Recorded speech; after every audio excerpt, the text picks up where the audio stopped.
Welcome back to our channel Tech with Pranjal. आज हम बात करेंगे, जैसे यहाँ पे अपने सर ने एक पोस्ट की है, अभिनय मैथ फॉर एसएससी, बहुत ही रिस्पेक्टेड टीचर हैं। तो उन्होंने अपने पोस्ट में लिखा है कि इंडिया में स्टार्टअप हैं पर इनोवेशंस क्यों नहीं है, नवीदिया क्यों नहीं है।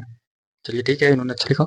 तो इन्होंने उसके बाद पिंड मैसेज में भी डाला कि डिलीवरी और सर्विस स्टार्टअप पर सेलिब्रेट कर रहे हैं पर प्रोडक्ट बेस्ड कंपनीज नहीं है। तो यहाँ पे इनको कुछ लोगों ने इनका आंसर भी दिया, आप जाके कमेंट सेक्शन में चेक कर सकते हैं। बट प्रॉब्लम क्या है ना, इंडिया में स्टार्टअप हैं बट कॉपी पेस्ट के स्टार्टअप हैं, क्योंकि यहाँ पर सिर्फ और सिर्फ जितना एजुकेशन सिस्टम की अगर बात किया जाए, किसी भी बड़े एडुकेटर का नाम ना लिया जाए, ठीक है, तब भी लोग एक दूसरे को रोस्ट करने में लगे हुए हैं। लोग कर भी रहे हैं एक दूसरे को रोस्ट, ठीक है।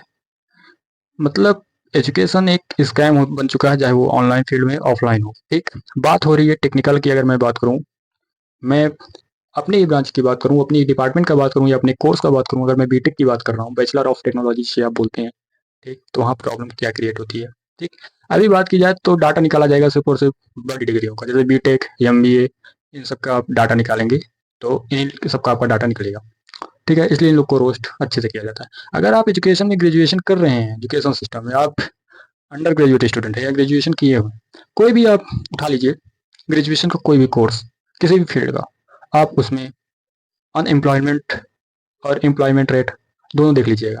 ठीक है, अगर बात की जाए मैक्सिमम बीटेक स्टूडेंट भी जॉब नहीं पाते हैं, एमबीए के नहीं पा रहे हैं, बीसीए के नहीं पा रहे हैं, बीएससी बीए भी नहीं पा रहे हैं। बट जो गवर्नमेंट जॉब की तैयारी कर रहे हैं 100% में 99% लोगों का नहीं होगा, 1% लोगों का होगा। ठीक, तो भाई वो 99% ऐसा नहीं है कि वो लोग काबिल नहीं है या उनके पास कोई स्किल नहीं। बट यहाँ पर मेन प्रॉब्लम क्या है, दो तीन प्रॉब्लम्स आ सकती हैं। फर्स्ट जो प्रॉब्लम आती है कि अब लोग सिर्फ और सिर्फ बात की जाए तो इम्पोर्टेंट क्वेश्चन पर आ रहे हैं। अगर आप आने वाले टाइम में देख रहे होंगे तो आपको पता चलेगा, जैसे 10th का बोर्ड हुआ, 12th का भी बोर्ड हुआ, तो उसमें क्या होता है कि अब एक रात पहले हम आपको बता देंगे सारे इंपॉर्टेंट क्वेश्चन, पेपर लीक हो जाएगा। तो मतलब कि बच्चा अगर पूरे साल कुछ नहीं पढ़ा रहेगा तब भी वो पेपर लीक हो जाएगा, क्योंकि उसमें क्या है कि आपको अपने कोर्स की नहीं, अपने कोर्सेज की, अपने चैनल्स की और अपने एजुकेशन बिजनेस की मैं बोलूँगा, उसमें आपको चलाना है और उसको आगे बढ़ाना है। ठीक है, बाकी आप लोगों में ये सिस्टम अब हो गया कि अब पेपर लीक वाला सिस्टम। उसके बाद अब आप जाएंगे ग्रेजुएशन में। ग्रेजुएशन में क्या होता है कि 6 सेमेस्टर, मान लीजिए 6 मंथ का आपका एक सेमेस्टर है। ठीक है, आप स्टार्ट किए पढ़ना, फर्स्ट मंथ में कुछ नहीं पढ़े, सेकंड में कुछ नहीं पढ़े, थर्ड में, अब फोर्थ मंथ में भी आप सर्चेस करेंगे important questions, most important question. तो आप टफ से टफ सब्जेक्ट का, भाई मान के चलो रिपीटेड क्वेश्चन यूनिवर्सिटी पूछती है, तो आप वही पढ़कर जाएंगे और उस सब्जेक्ट के बारे में आपको नॉलेज नहीं रहेगी, क्योंकि आप सिर्फ और सिर्फ इंपॉर्टेंट क्वेश्चन पढ़ के जाएंगे।